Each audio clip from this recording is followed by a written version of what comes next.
இந்த காலங்களில் இந்த நாட்டில் வசூல் மன்னனாக இருக்கின்ற ஒரு மன்னன் என்கின்ற நபர் மக்களுடைய பணத்தை களவாடிவிட்டு பெண்களை கண்டால் பைத்தியம் பிடித்து அலைகின்ற, தமிழர்களுக்கு எதிராக பைத்தியம் காட்டுகின்ற, அது மாத்திரமல்ல தமிழர்களுக்கு எதிராக பைத்தியம் காட்டுகின்ற, பெண்களை கேவலப்படுத்துகின்ற, மலையக மக்களை கேவலப்படுத்துகின்ற ஒரு நரித்தனமான நபர் என்றால் வேறு யாருமல்ல நீ என்பதும் இந்த சபைக்கு மாத்திரமல்ல எல்லோருக்கும் தெரியும்.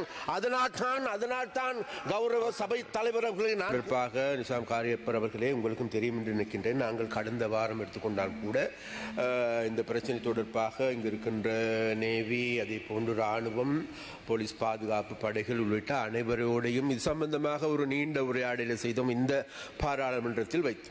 அது மாத்திரமல்ல, இது தொடர்பாக உங்களுக்கு தெரியும் என்று நினைக்கின்றேன். நான் தேர்தல் நடைபெறுவதற்கு முன்பும் கூட மட்டக்களப்புக்கு சென்று மட்டக்களப்பில் வாழ்கின்ற மக்களை நான் சந்தித்தேன். சந்திக்கின்ற பொழுது வாழைச்சேனையில் இருக்கின்ற மக்கள் எடுத்துக்கொண்டாலும் சரி, ஒலுவில் இருக்கின்ற மீனவர்கள் எடுத்துக்கொண்டாலும் சரி, பலரும் இடமிருந்து வருகின்ற குற்றச்சாட்டான விடயம் தான் வேறு எதுமல்ல. இங்கு பெரியதொரு கொள்ளையர் கூட்டம் இருக்கின்றது. அந்த கொள்ளையர் கூட்டம் கடந்த காலங்களில் பல்வேறு வித்தைகளை காட்டியவர்கள் கிழக்கு மாகாணத்தில், விசேடமாக மட்டக்களப்பு மாவட்டத்தில்.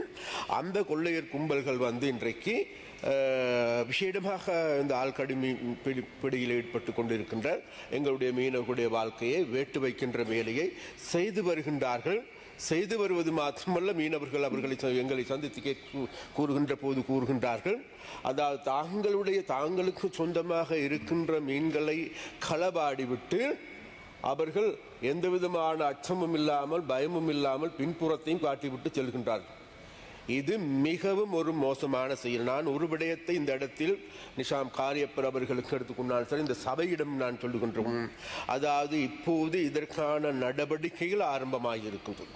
அதாவது கடந்த காலத்தில் எங்களுக்கு இருந்த பிரச்சனை தான், இது தொடர்பாக நடவடிக்கை எடுப்பது யார், இதற்கான நடவடிக்கை எடுப்பதற்கு யாரை நாங்கள் பயன்படுத்திக் கொள்வது. இன்று நாங்கள்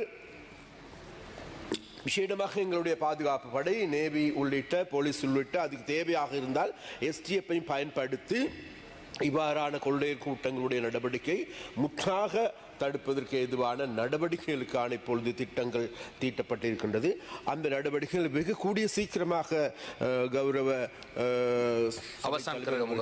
வெகு கூடிய சீக்கிரமாக இடம்பெறும் என்பதையும் கூறிக்கொண்டு, அதே போன்று இப்பொழுது எனக்கு முன்பு பேசிய இன்னும் ஒரு, அதாவது கடந்த காலங்களில் இந்த நாட்டில் வசூல் மன்னனாக இருக்கின்ற ஒரு மன்னன் என்கின்ற நபர் மக்களுடைய பணத்தை களவாடிவிட்டு தேர்தலில் மோசடி செய்துவிட்டு இருக்கின்ற ஒரு மன்னன் எங்களை பற்றி பொய்யான குற்றச்சாட்டுகளை முன்வைக்கும். அதாவது அவ்வாறான குற்றச்சாட்டுகளை முன்வைக்கின்ற நபர், அதாவது அந்த நபருக்கு நாங்கள் சொல்லுகின்ற ஒரே விடயம் தான், வேறு எதுமல்ல.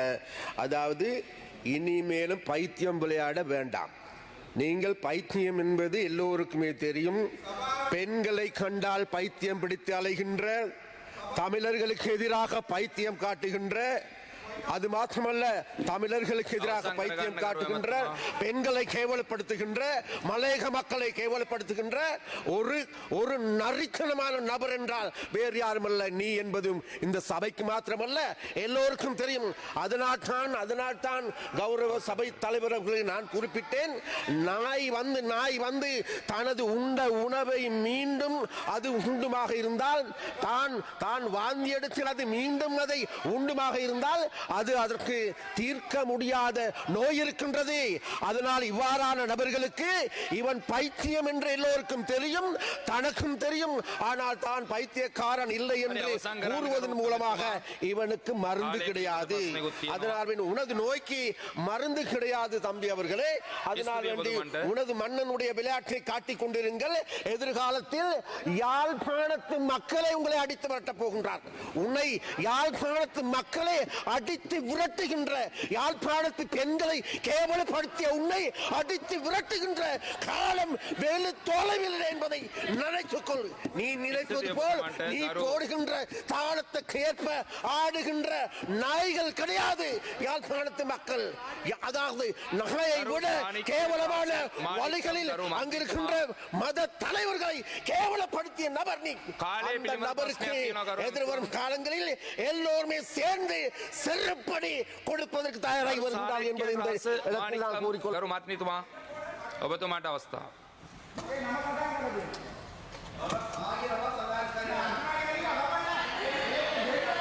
රාසමානික්කම ගරු මන්ත්‍රීතුමා